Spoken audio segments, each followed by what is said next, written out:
Hey everybody, Pete Werner here along with Ryno Clavin, and Hello. we are going to talk about our five worst, in our opinion, the five worst restaurants at Walt Disney World. So let's just get right to it because I love talking about this stuff. Number 5 on our list, and you know, I could argue with the order of these, except for number 1. Number 1 absolutely is, in my opinion, the worst restaurant in all of Walt Disney World, and I will not budge. But number 5 on my list is Mexico, in Epcot, the San Angel Inn. Yeah. I once described this as being one step above frozen dinner. Oh. And I think a recent review that Craig, John, and Kevin did pretty much confirmed that. And, you know, the atmosphere in this restaurant, the San Angel Inn, is amazing. Oh, yeah. It's inside the Indoor, Aztec outdoor. Pyramid. Yeah. Inside the Aztec Pyramid in Mexico. And it's this, you know, great night scene, and the boats from the Rio by, del Tiempo go by, and it's really beautiful. And it's very dark. And that is to distract you from the fact that the food is crap. It really is. It's bad Mexican food. It's a shame because it's like what you said. It's in this beautiful setting. And like the menu seems interesting at first. Like there's a mole dish on there, and that's like chicken mole's got like chocolate in it, and you think like, oh, this is gonna be cool. And I've tried it more than once with Eli. We tried to go multiple times, and I thought, well, maybe we just had an off night. And then I realized like, no, they just have these things on the menu, and they don't care to learn how to cook them or perfect them or anything like that. Honest to God, there's a part of me that believes that these things are like pre-prepared in a factory somewhere in Boise, and then flash frozen, flown in, heated up, and put on your table. You know what it reminds me of? Like when you go to a wedding and they give you the dish with the top already on it, and you're like, oh no. Like, you know. This was made earlier. Yeah, whenever it comes out individually topped like that, you're like, oh God. That's what it feels like. What year did this get made in? Which is why I say it's like one step above frozen dinner. Yeah. And yet the prices are not. Right, exactly. So, number 5, Mexico. San Angel Inn and Epcot. Number 4, and this is again where we can start arguing where they belong on the list, but I think this is pretty roundly agreed upon. Tony's Town Square Restaurant in Magic Kingdom. Always forget it even exists, to be honest with you, at this point. It's one of those, like, you have the spot in your memory because, like, you had a head injury at some point, and I think Tony's had some sort of injury to me that I cannot remember its existence. Without question, the worst Italian food I've ever eaten. And I mean that. I'm not being facetious. I really mean it's the worst Italian food I've ever eaten. And it's consistently bad, and it consistently gets bad reviews. Yeah. And at no point in time has somebody in food and beverage at the Magic Kingdom said, oh, you know, maybe we need to revisit what we're doing at this restaurant. Yeah. I think it makes its numbers because it's located, I mean, literally, it's at the very top of Main Street. As soon as you come into the park, on the right, it's right there. It's a shame because I feel like for the size that Magic Kingdom is, there aren't very many sit down, like, I don't know if this counts as a signature restaurant, but it's table service. It's one table service credit on the dining plan, so it's not signature. But I mean, you have Tony's Town Square, the Plaza Inn, Crystal Palace, Jungle Skipper Canteen, and Be Our Guest. And then the one in the castle, right? What's that? And then Cinderella's Royal Table. Yeah. So by far of all the ones I just listed, yeah, absolutely. Tony's Town Square, absolute worst restaurant in the Magic Kingdom. Avoid it like the plague. And I'm telling you, the red sauce that they're using, the marinara sauce, out of a can. Ugh. And you can tell when something is when it's out of a can, not even a jar. When it's out of a can, it's got that. If you don't cook it long enough, if you don't season it right, it has that tin taste to it. There's like this metallic aftertaste. No excuse for that in the Magic Kingdom. No excuse for it from that location. None whatsoever. Now, number 3 on the list is yours. Yeah. This was one you were very passionate about. Yeah, it's at Disney Springs Paradiso. Gosh, we said 37. the number. Okay, I was going to say we said the number so much now I forgot it.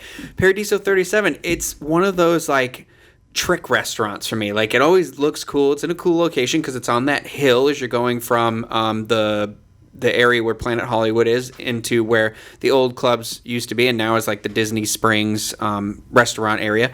But they give this illusion that it's going to be cool, it's going to be whatever, and the menus kind of tries to be interesting. Like, we're preparing kind of Mexican-inspired food, but in a different way. And then you get in there, and it is just like $18 for like little mini tiny taco, and it's not the shells are like if I went to the dollar store and grabbed the cheapest at the dollar store, mind you, the cheapest tortilla shells I could find. Those ones that have that weird, like they're too thick and they don't taste like they're made from anything in nature. Like, those are the ones they're using in there. And I'm like, man, if I'm paying that much money, you better be hand rolling these back there. And so it's always such a letdown. And somehow every year and a half I fall into a trap where I'm like, we're starving. There's nowhere to go. But I also, look, I'm also a fan of the idea of giving these places another chance. Right.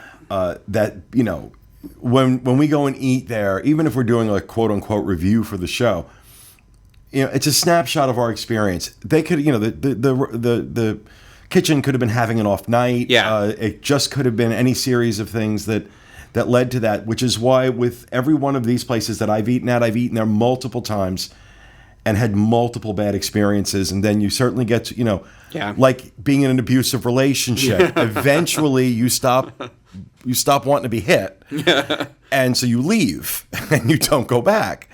And that's where I've reached. Tell that me, with Tina. I know, right? Right, yeah. Tony's Town Square is the Ike to my Tina. But San Angelin several times, very bad experience every time I'm there. So I'm going to stop. Tony's Town Square, very bad experience every time I'm there. I'm going to stop. Yeah, Paradiso, don't even go now. I'm at the point where now all these new places that opened at Disney Springs, I wouldn't be surprised that this gets a re-theme or the boot. Well, it's got some real competition now. Oh yeah, it's got some real competition. I mean, it's nestled right next to Morimoto's right there. Well, I gotta be honest. Now, I'm not ready to put this on my list yet. I was not impressed with Morimoto Asia. I was not impressed. Did you? Well, you're not. Well, that's the thing. Is it? Some people take it as a sushi place, but it's not a major sushi place. So now I'm wondering, what did you get when you were there? Oh, it was just a regular Chinese type. I don't remember. It was a few months ago. Yeah. But I remember saying, ugh. Yeah. Especially for it being this big. It wasn't deal, awful, but it was not. Yeah, I mean, it was all this hype around it, and then I'm like, okay, well, this isn't great, but so Paradiso 37 comes in at number 3 on the list. Number 2 was one you and I agreed on, even though Craig and Steve gave this a fairly good review recently. Yeah. I have never had a good meal there, and I've tried 3 or 4 times now. Yeah. And that is Yak and Yeti in Animal Kingdom. It puts the yak in Yak and Yeti. That's the quick service, right? You're talking about? Or no, it's a table service. Oh, the one that Craig and Steve gave the review to is the window the quick service. Yeah, I've heard much better things about the quick service. No, this is the table service I'm talking about, and this is owned by Landry's, which is they own a chain of restaurants. Yeah, Landry's Seafood over in Lake Buena Vista is theirs. The steakhouse they have too. That's oh my god, the name is escaping me right now, but it's on Sand Lake. Well, also I believe. I forgot what else. There's the T-Rex. The T-Rex cafe. T-Rex is a Landry's. Yeah. Pretty much, if it's a Landry's restaurant, it sucks. Because any Landry's restaurant I've ever eaten at, I've had the same experience at. Which, wow, this food really sucks. Yak and Yeti, no different. Here's the thing. Here's the problem with Chinese food. With any kind of Asian-inspired food, it is so ubiquitous in the United States. Mm-hmm. Everybody has their favorite Chinese restaurant at home. Yeah. And you find the one you like, and you're used to that food, and you like that food. Then you go somewhere else, and you're like, wow, this dish I just paid $30 for, I get for $10 every Friday night at home. Yeah. And it wasn't very good. So this is something that happens, I think, a lot to these, Asian-inspired type restaurants. And well, the shame is like where it is at Animal Kingdom. What I love about Animal Kingdom and Epcot are the kind of like idea of authenticity that they try and hold on to, and this kind of falls flat for me. It feels like I'd rather go and make Trader Joe's orange chicken myself than go and, like what you said, pay $30 and have this kind of what clearly isn't. It's not what it's supposed to be, and it's not quite the Americanized version either. So it just kind of falls a little bland for me. That's just it's a price and a taste thing. Yeah. Yeah. I just again never had a good experience at this restaurant. Yeah. Now that brings me to number one on my list.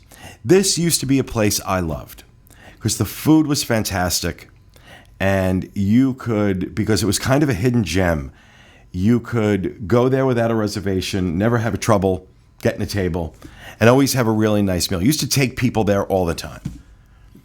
Not anymore. Captain's Grill at the Yacht Club.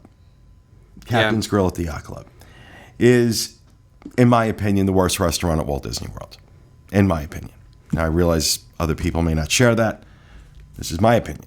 Yours could be different. Neither one of us are wrong. But Captain's Grill, I really wanted. I went in wanting to like this place again. Yeah. I went in wanting to say changes have been made. But you know what? After the last time we were there, which was a year and a half ago, I think it was. After the last time we were there, and a friend of mine had I forgot what he was eating, but when he got to the bottom of the plate, there was a mass of long black hair. Oh God, I can't. Oh my God. And the staff acted like we put it there, even though none of us had long black hair. Okay, this hair was like this long. Oh my okay, gosh. It was massive. It clearly, either a man with very long hair or a woman, their hair ended up. We had no one at the table with long black hair. So there was no way it came from us. And they acted like, we were trying to get something for free. Never done that in my life. Never done that in my life. It's funny that you say that about the service too, because I thought maybe it was just I was having an off time, because I've been there 2 or 3 times now too, and the first time I flat out didn't really like the service. Like, I don't like servers when you ask for the honest, like if you give me your honest opinion, like, oh well, it's not my thing, that's fine. Don't just tell me it's good because you think I want to order it, or don't just recommend the most expensive thing to me just because you want a bigger tip. And I had a weird experience with the first guy that just felt very shallow, and then the second one felt very. I keep using authenticity is like a word today, but it wasn't authentic. It wasn't a real interaction. It felt very like, oh, I'm just going through the motions trying to get you out of the table. Right. And I don't like that. And then, you said again, like the food kind of always. Food's bad. Yeah. Food's bad. And it shouldn't be. No. There's no excuse for it. It's not like anything they're serving is overly like, it's not complex food either. That's the thing. Well, that's why I think this is where they send cooks because there's no chef working there. There's a line cook pumping this crap out. It's like where they send cooks they want to punish. Yeah, like it's like culinary purgatory at Disney. Yeah. And if you really piss somebody off, they they make you work the line at Captain's Grill. Again, I used to love this place. I used to go there all the time when I had family and friends in town. We'd go there. Now, instead, I go to Il Molino, which is right across the way over at the Swan. Oh, that was really good, yeah. Which, unbelievable. You want to talk about some of the best Italian food you'll ever eat? Go to Il Molino at the Swan. I'll go to Yachtsman, also at the Yacht Club. Yeah. Much better alternative than Captain's Grill. Yeah. So that's our top 5 worst restaurants at Walt Disney World. San Angelo in Mexico and Epcot, Tony's Town Square in the Magic Kingdom, Paradiso 37 at Disney Springs, Yak and Yeti in Animal Kingdom, and number 1, Captain's Grill at Disney's Yacht Club Resort. So that will do it for our little walk down Hateful Eight. We hope you enjoyed it. We'll see you again next time. Thanks for being with us, everybody. Bye.